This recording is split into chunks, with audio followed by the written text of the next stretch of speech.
If the audience is willing, I would like you all to close your eyes, and no peeking. And while you're closing your eyes, I would like you to imagine an inner city teenage boy. And with that image of that inner city teenage boy, I would like you to think about what does he look like, how does he talk, how does he walk. And with all those characteristics in your mind of that inner city teenage boy, I want you to imagine that he's talking to you just like I am today. You see what I'm wearing, and already you're making assumptions. Your first impressions are negative, but please let me clarify them. You see, just based on my attire, you can tell where I'm from. You say I'm from the hood, the ghetto, or most likely the slums. You try to predict my future and say I won't amount to nothing. You call me world's best prisoner and make sure your tax dollars are leaving room for me. You stereotype me as gangster and hide your purses in the elevator.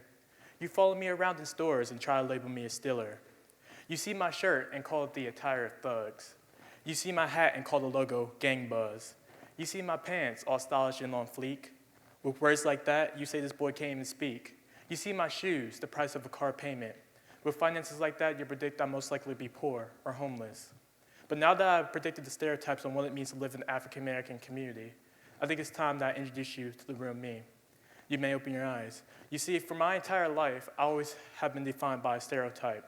And I had two options, either to live that stereotype or just to do me and live a legacy.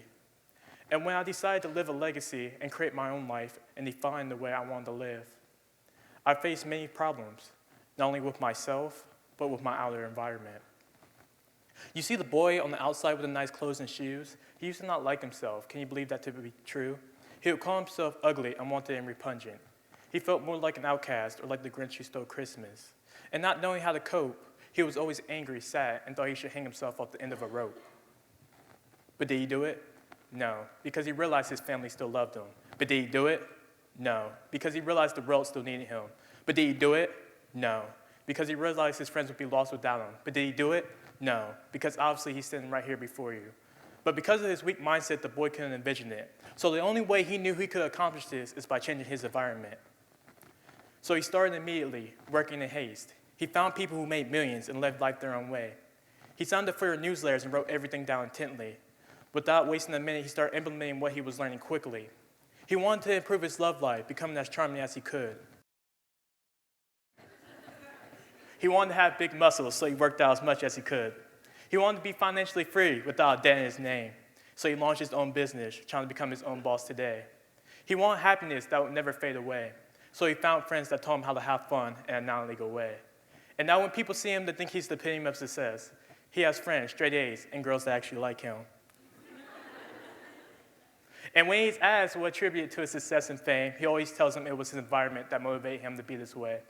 So when I decided to be an action taker and started evolving and changing my inner self, that's when my whole world started changing.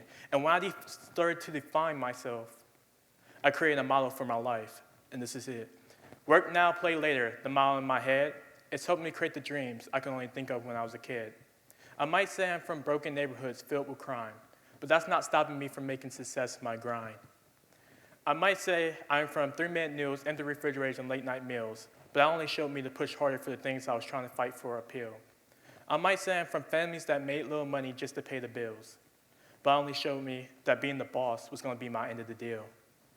I might say I'm from late-night church parties and early morning services because that taught me that faith, strength, and hope was the only way to make it. I might say I'm from suits well tailored and fitted because it represents a symbol of the life I'm soon going to be living. I might say I'm from pioneers, inventors, and creators because I'm going to leave my mark on this world and soon hear people read about me later. So my question to you is, when are you going to take the risk of not only changing yourself, but the world? Once you evolve and change yourself, then the possibilities are endless. So take that risk and don't be afraid. Thank you.